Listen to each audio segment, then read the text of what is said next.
Hello everyone, how are you doing? This is MD Tech here with another quick tutorial. In today's tutorial, I'm going to show you guys how to make or switch your Instagram account to be public.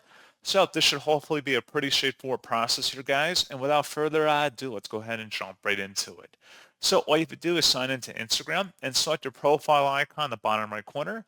Then you want to proceed to select the hamburger icon in the top right. And then underneath who can see your content, select where it says account privacy.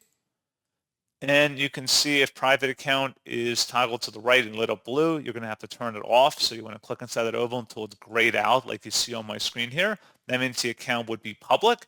So when your account is public, your profile and post can be seen by anyone on or off Instagram, even if they don't have an Instagram account. So you want it to look like this if you want your Instagram account to be public and visible to everyone. So pretty straightforward process, guys, on that. And as always, thank you for watching. I do hope that I was able to help you out, and I do look forward to catching you all in the next tutorial. Goodbye.